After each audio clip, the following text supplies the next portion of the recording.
Арбаңыздар, урматтуу Урхештүү каналдын көрүүчүлөрү, кезекте силерди жадатып келген О Шакир. Биз соңку вактарда соц тармактарда абдан карама каршы пикирлер болуп атат. Мен андыктан оппоненттериме терең ыраазычылык билдирем. Кандай болбосун реакция болгону жакшы. Мени сөгүп атсаңар дагы, каргап шилеп атсаңар дагы, мен деле тарыхка торпокко окшоп байланып калгым келбейт, артка кылчактап. Биз тек гана пропаганда менен тарыхтын ордун алмаштырып түшүнүп алганбыз. Өткөндүн баарын тарых дегенге болбойт. Пропаганда.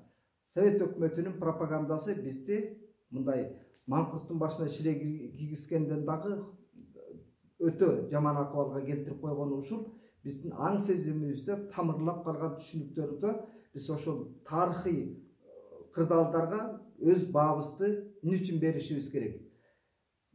Биз алдыга карай өнүгөбүз десек, ошо бизди казыктай байлап турган түшүнүктөрдөн биз арылмайын, жаңы баалуулуктар, дүйнө таанымдарыбызды ошол тоскоол кылып турган ошол тарыхый баалуулук деп түшүнөт көбүчө. Бул тарыхый баалуулуктар эмес, таң уланган ошол пропаганда менен мебизге сиңирилип келген тарых. Мен бүгүн эки китеп жөнүндө анонс бере кетким келет. Петр Кокайсыл менен Амирбек Усмановдун Кыргызстандын тарыхы күбөлөрдүн көзү менен деген 2014-жылы жарык көргөн китеп бар. Ошонун анонсун окуп коеюн. Мүмкүн болсо ушул китепти таап окууга аракет кылыңыздар.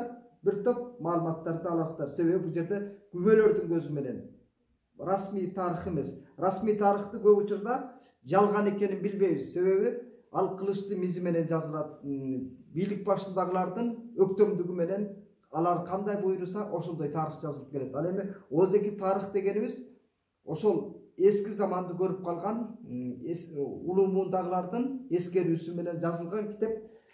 Анонсун окуп коеюн. Обол чех тилинде, анан орус тилинде жарык көрүп, эми кыргыз тилинде тартууланып жаткан китепте 1917-37 жылдары Кыргызстанда Совет бийлиги кандай баа менен орногонуна башкы көңүл бурулат. Коомдо болгон чоң өзгөрүүлөр, кызыл репрессияны баштан кечиргендер, алардын бала чакаларынын аңгемелери, архивдик документтер жана фотосүрөттөр менен чагылдырылат. Эмгек Советтик Кыргызстан түзүлгөнгө чейинки Борбор Азиядагы саясий экономикалык жагдай, орус падышачылыгынын тымызын баскынчылык саясаты, Кыргызстандын аймагына орустардын отурукташуусу 1916 жылдагы көтөрүлүштүн себептерин да камтыйт дейт. Биз көп учурда жанагы Совет мезгилинин башкаруусун жактагандар мынтеткен да.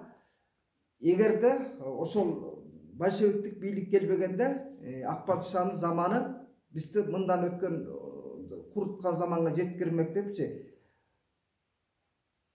Падышалык бийлик менен большевиктик бийликтин эч кандай айырмасы деле болгон эмес, зомбулук көрсөткөн жагына келгенде. Ак падышанын заманындагы кандай адилеттикти кылса, большевиктер ошол Октябрь революциясынан кийин коллективдештирүүдө биздин ата бабалардын канын жөн эле селдей агысканын билбейбиз. Басмачыларды желмогуз көргөзүп, алар территориалдык кызыкчылыкты, улуттук кызыкчылыкты, мамлекеттик дөөлөттү ойлонгон, мындай айтканда акыл чөйчөгү толук коомдун азчыл катмары болгон. Анан анык мекенчилдер деп ошону айтсак болот. Ал эми баш ийип бергендер аргасыздан болгон. Себеби малын коллективдештирүүгө, малдын жалын, мүлкүнүн баарын отогондой алышкан. Мунун себеби эмне эле? Ошол тоталитардык бийликтин зомбулугу биздей майда чабал элдерди баскырлоо, жок кылуу. Кээси айтат, ошол Совет бийлиги орнобогондо билим албай калат элек депчи. Билим алганыбызды мен дагы бир кайталайм. Себеби укканы бар экен, укпаганы бар экен. Кээси видеону көрбөй туруп деле удургутуп аткандай, анан массалык түрдө көрүп аткандар улам ошо оппоненттерге жай түшүндүрөй дедим бүгүн. Биздин жазма маданиятыбызды жок кылуу аракетин кантип кылышкан? Буга чейин араб жазуусу менен келсе, ага чейин. Андан кийин латиницага өткөрүп, кайра кириллицага өткөргөндүн өзү ошо биздин жазма маданиятыбызды жок кылуу, мал мүлкүбүздөн ажыратуу, рухий, тарыхый баалуулуктарыбыздан ажыратуу үчүн ошо тамырыбызды улам жулуп турган. Анан ал кезде билими ачыл элек элди ошол кириллицадан латиницага өткөндүн өзү кандай мүшкүл болгон, ал кезде саналуу гана билимдүүлөр болгон. Ошого карабастан баш көтөргөндүн баары улутчул жарлыгы менен көзү тазаланып кете берди. Мына ошол тагдырларды чеш тагдырлар деген китепте да чагылдырылат. Бул жерде мекенчил сезими бар, илим билимдүү кыргыздын баары кырылып кеткенин биз Урхеш ТВ каналына кирсеңиздер, аудио китептер бар. Ошолордон окуй аласыздар. Эсимде деген ал жерде атайын долбоор бар. Бул жерде ар бир тагдыры толук жазылды ажынга аудио түрүндө. Ал жерден уксаңыздар болот. Анан большевиктердин көргөн кордугун айталы. Сталинди канчалык идеал кылып мактаганыбыз менен ал Гитлерден эч айырмасы жок. Камкорлугу менен жанагы басмачылардын канчасы кырылды, ал расмий тарыхта эч качан жазылган эмес. Эсиңиздерде болсо, улуу муундагы аксакалдардын баары айтат. Атам актив болду эле, башкарма болду эле, бирок камалып кеткен, соттолуп кеткен, анан сүргүнгө кеткен, кийин кайткан эмес депчи. Мындай айтканда, ошол эл башкарган активисттердин баарын элге мындай суук тумшук кылып көргөзүшкөн, зулум кылып, себеби ошондой тарбияланган алар.